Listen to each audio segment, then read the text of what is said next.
Welcome to Primity, where we find simple techniques to help address modern problems for our primitive bodies. My name is Andrew Pafford, and I'm a health and wellness professional with over a decade of experience helping Olympic-level athletes, desk jockeys, and seniors achieving their goals and improving their quality of life. As a health and wellness professional, I am constantly bombarded with a litany of questions. How much protein do I need to eat to get bigger? What's the fastest way to lose weight? Will lifting weights make me bulky? How do I trim tummy fat? Many times these questions may seem to be rooted in creating a positive change for ourselves. However, they are often misguided by our vanity or misinformation, which in turn can lead to the exact opposite outcomes we set out to make in the first place. Today, I want to discuss some of the big factors that lead us astray, and when we do find a new approach to dealing with our health and wellness, we'll discuss questions we can ask ourselves to see if these new approaches will make a positive change or are doomed to failure. Out of the gate, let's discuss some of the pitfalls we need to be wary of. My favorite is our ego. A large number of us want the usual. We want to look good. That can evolve into a manner of different realms, from hair to skin to body fat to muscle, but all in all, it's a safe bet that we all want to look good and to stay that way. That's why the hair, nail, and skin salons grossed $53.6 billion in the year 2022. We value our physical appearance and are not opposed to spending money to look better and stay that way. And it's the very notion that we can simply spend money to simply get what we want that gets us into trouble. Many of our problems, if you want to label as such, are often rooted in our own behaviors that we choose to undertake. And instead of changing our poor behaviors, we simply look to buy a solution. Take, for example, weight loss. Weight loss ought to be on the forefront of many American minds, as 1 in 3 Americans are overweight and 2 out of 5 are obese. True, healthy weight loss is a complex weave of levers rooted in nutrition, exercise, and sleep and stress management. And yet we insist on engaging in temporary programs with promises of losing X amount of weight or Y percentage of body fat. We spend money on supplements that promise to melt the fat away, in spite of almost every bottle containing the phrase, along with diet and exercise, which of course is the world's biggest scapegoat. Did the supplement not work? No, well, that's because you didn't diet and exercise correctly. Did you actually lose weight? Well, that was all because of the supplement and had nothing to do with the fact that you engaged in healthy lifestyle factors. The beauty of our body is that it is very much a reflection of how we treat it. When you mistreat your body, i.e. poor sleep, poor nutrition, poor exercise, then it's not uncommon to get bags under your eyes, become overweight, or become deconditioned. By engaging in healthy lifestyle habits, the body will naturally change itself. If you are treating yourself correctly, then the body will reflect as such. If you are taking shortcuts that don't have the body's health in mind, like taking supplements to offset sleep deprivation, diet programs depriving the body of needed nutrients, engage in activity for one purpose instead of overall health, you will very much likely dig a deeper hole instead of digging your way out. By pandering to our ego and being selfish, we aren't being considerate of the body's needs, and thus will very much likely move further from our goals rather than toward. The second unfortunate factor is misinformation, and invariably, much of it comes from the companies trying to sell you snake oil.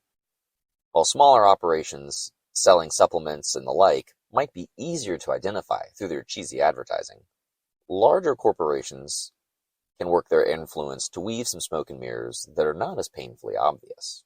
Big pharma, big ag, and big soda companies lobby to have policies put in place protecting their products and sometimes being advocated for by our institutions like schools and government.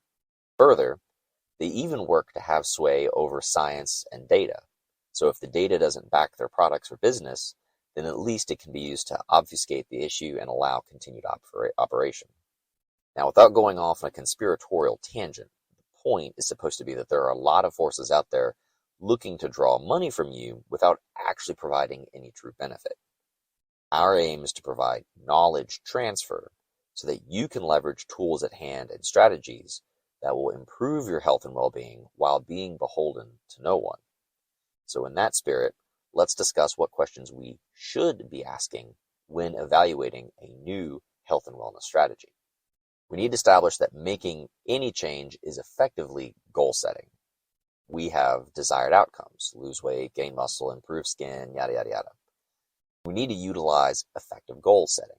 Saying, I want to lose weight is a very broad goal. How much? How fast? You settle on 20 pounds in 2 weeks. Is that even realistic? It's not. Please don't aim for that. So the first smart thing to do when looking to make change is to make SMART goals. S-M-A-R-T.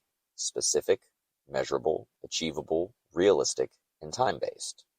This is not a foreign concept for project developers, and it's absolutely applicable to the health and wellness realm. Continuing with our weight loss example, let's be specific. I want to lose 20 pounds of fat. Measurable. I can measure 20 pounds of fat loss, so I need something that can measure body fat, like bioelectrical impedance scale or someone who's been trained to do fat caliper measurements. Achievable. Can someone lose 20 pounds of body fat? Absolutely. Is it realistic? Is it realistic to lose 20 pounds of body fat? If you are 50 pounds overweight, then yes. If you are sitting at about 15% body fat and have a smaller frame, that might be a bit of a harder sell. Finally, time-based. I need to know what's a realistic time frame to lose 20 pounds of body fat. CDC states that 1 to 2 pounds of body fat a week is a healthy rate, which means I can expect my weight loss goal to take between 10 to 20 weeks. The larger one is, the faster they'll lose weight, but as they approach a healthy range, fat loss begins to slow. So that time window is a little large to accommodate the particular individual. So if I were to stumble across a diet program that promises to help me lose 10 pounds of fat in 2 weeks, that's a big red flag in my mind that violates the realistic portion of a SMART goal. Setting a SMART goal can help you cut through a lot of the noise that exists out there. The next questions get a little more profound, but are still crucial when it comes to improving your health and wellness. They also tie back to the SMART goal setting, but changing the framing can help a bit more with understanding if a goal is healthy and appropriate. First question I'd like to ask is, can I sustain this change? Which is another way of asking, is this realistic?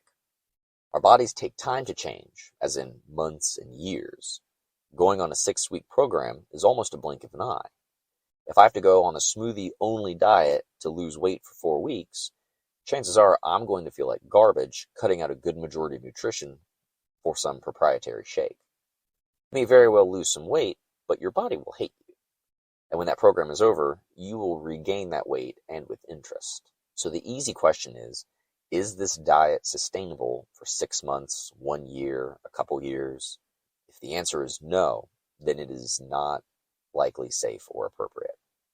Additionally, some programs are absolutely effective and can be done healthily, but can you adhere to the protocols? If you work long hours, don't like to cook, and eat out constantly, doing something like the keto diet might not be appropriate for you.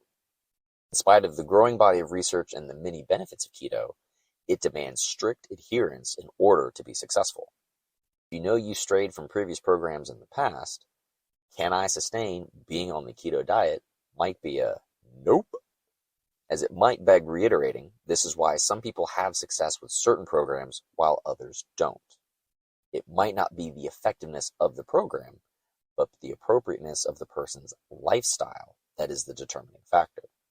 Can I sustain this change is a powerful question that requires you to visualize yourself making room in your life. Many smaller, unobtrusive changes over time can often have more profound effects and higher adherence than trying to completely reinvent yourself overnight. The next question I like to ask is, can I do this for myself? If you are beholden to someone, chances are you are paying someone. This means you are at their mercy and have the possibility of being hoodwinked, running the risk of overpaying, missing deliveries, unfulfilled promises, i.e. the supplement you thought you were paying for was actually a sugar tablet, etc. There's a huge swath of exercises, techniques, and knowledge that we can all empower ourselves with, and the internet only helps facilitate this. Physios showing you how to diagnose your knee pain, nutritionists talking about the merits of some foods and the dangers of processed foods, mindful wellness tips for improving stress and sleep. This podcast is a testament to that and a means to aggregate all that information. Some may be lucky and achieve their goals. Others may find through their learning journey that the problem they thought they had was actually something else because they took the time and effort to learn knowledge and seek out their answers. Don't take ownership of your condition and or goals. You will always be at the mercy of someone else. As such, I like to start my changes myself. Starting a new diet, I will make my food. Starting a new mindfulness routine, I will strive to learn the basics and apply them myself. In the beginning. Once I have an appreciation for the novice level of the change I'm trying to induce, then I can choose to make the conscious decision to pay to learn from the experts. Taking a yoga course, hiring a physio or personal trainer, paying for a dietitian, etc. That should come with the conscious choice of wanting to pay to learn more, not needing to pay. For example, if I never learn and try to cook on my own, I will be beholden to a meal delivery service.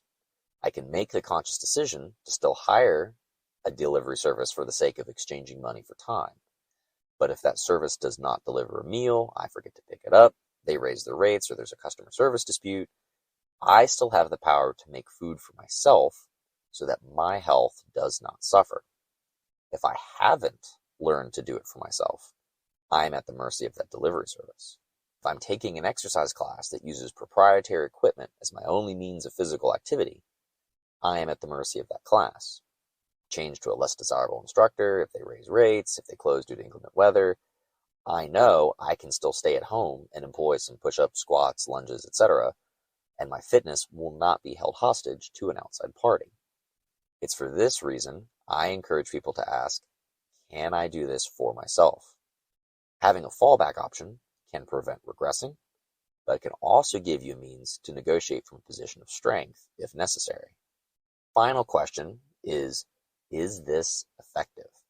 This one may seem hard to prove sometimes, but that's what should help drive your curiosity into learning and thus better understanding of your changes. Asking the internet, is doing ab exercises an effective way to lose body fat? Will very quickly yield the answer as a hard no. Yet, you would be surprised how many times I'm asked, what are some good core exercises?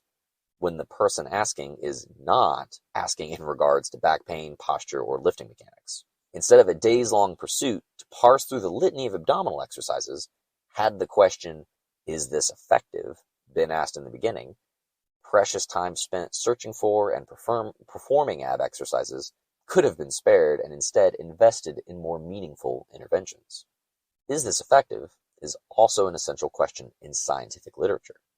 When a change is observed, researchers will look for the clinical significance, meaning, will this change affect outcomes? By taking this mentality and applying it to our lives and approaches, we can identify habits that might be worth adopting and some worth dropping. All good things seem to come in three, so we'll recap the pitfalls to be aware of and the 3 questions one can ask while identifying new behaviors or even analyzing current ones. First pitfall, check your ego. Don't do things for the sake of vanity. Treat your body well, then you will look well. Second pitfall, the man is out to get you. Be wary of conventional wisdom and false advertising. Educating yourself is the best way to identify BS and stay out of trouble. Now, the first question to improve wellness. Can I sustain this? This can check the health validity of an intervention, i.e. if I do this for longer than X weeks, will I probably die? But it will also help you identify if it is suitable to your lifestyle and adherence probability. Second question, can I do this for myself? We are designed to take care of ourselves. It should not be necessary to rely on someone or a company for survival. You can choose to engage with others, but you should start by trying to metaphorically stand on your own 2 feet. Third, is this effective? This should be a great question to help you weigh the pros and cons of an intervention and if it's even worth pursuing. Sometimes the answer may not be clear, and if that's the case, it may not be a good option. The world around us is always changing, and as such, so should we. Sometimes, habits that have worked for years might one day fall out of favor. Using these questions to evaluate new interventions and especially reevaluate old habits can be extremely helpful pursuing health and wellness. Thank you so much for your interest in Primity. We're always curious to see what you're curious about. So please send us your questions, comments, and feedback to info@primity.org. And as always, strength comes in many forms, from within and without. So be strong to be useful. Take care, everyone, and stay strong.